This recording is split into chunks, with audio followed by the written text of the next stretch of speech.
নমস্কার বন্ধুরা, প্রিয়াস কিচেনের আরও একটি নতুন পর্বে আপনাদের সকলকে স্বাগত জানাই। আজ আমি আপনাদের সাথে বুন্দি রায়তার রেসিপি শেয়ার করব। এই গরমে কিন্তু বুন্দি রায়তা খাওয়ার জন্য দারুণ একটা অপশন।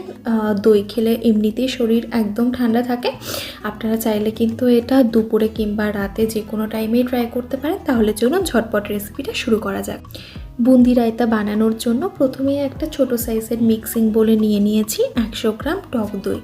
তারপর একে একে আমি সব গুঁড়ো মশলাগুলো দিয়ে দেবো। প্রথমেই দিয়ে দিচ্ছি স্বাদ অনুযায়ী লবণ, তারপর সামান্য একটু পরিমাণে বিট লবণ, 1/8 চামচ গোলমরিচ গুঁড়ো, 1 পিঞ্চ মতো চাট মশলা, 1/8 চামচ ভাজা জিরের গুঁড়ো, 1 চামচ চিনি। আপনারা কিন্তু চিনিটা নিজেদের স্বাদ অনুযায়ী বাড়িয়ে বা কমিয়ে দিতে পারেন। একটা লঙ্কা একদম কুচো করে কেটে নেওয়া, আর কিছুটা পরিমাণে ধনেপাতা কুচোনো। কিছুটা ধনেপাতা কুচোনো আমি রেখে দিচ্ছি, যেটা আমি গার্নিশ করার সময় ব্যবহার করব। এবার একটা চামচ দিয়ে সব মশলাগুলো দইয়ের সাথে মিশিয়ে নেব, আর সাথে দইটাও খুব ভালো মতো ফেটিয়ে নেব, যাতে দইয়ের মধ্যে কোনো লাম্পস না থাকে।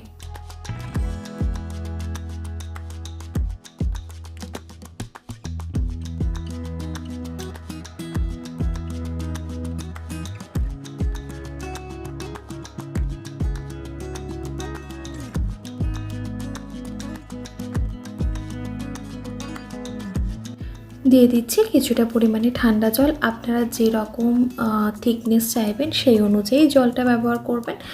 তবে বেশি জল দিলে কিন্তু খুব বেশি পাতলা হয়ে গেলে ভালো লাগে না।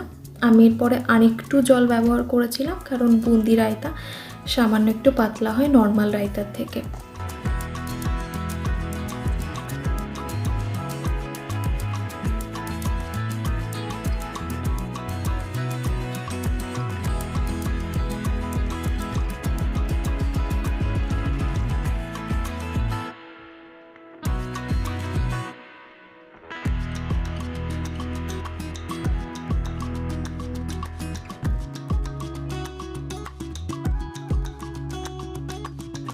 এবার দিয়ে দিচ্ছি 50 গ্রাম মতো বুন্দি। আমি 100 গ্রাম দই ব্যবহার করেছি, সেই পরিমাপে আমি 50 গ্রাম বুন্দি দিলাম।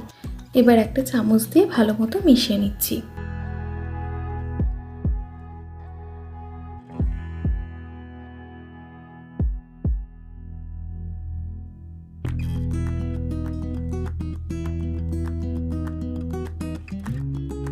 সামান্য একটু ফ্রেশ ধনেপাতা কুচোনো আর 1 পিঞ্চ মতো কাশ্মীরি রেড চিলি পাউডার দিয়ে গার্নিশ করে কিন্তু সার্ভ করা যায় দারুণ স্বাদের এই বুন্দি রায়তাটা। আপনারা একবার বাড়িতে এভাবে ট্রাই করে দেখতে পারেন। কেমন লেগেছে আপনাদের অবশ্যই কিন্তু কমেন্ট বক্সে জানাবেন। আর ভালো লেগে থাকলে প্লিজ ভিডিওটা লাইক আর বন্ধুদের সাথেও একটু শেয়ার করে দেবেন। আর চ্যানেলটা এখনও সাবস্ক্রাইব করে না থাকলে সাবস্ক্রাইব করারও অনুরোধ রইল। আবারও দেখা হবে আর অন্য একটা ভিডিও নিয়ে। ধন্যবাদ, ভালো থাকবেন।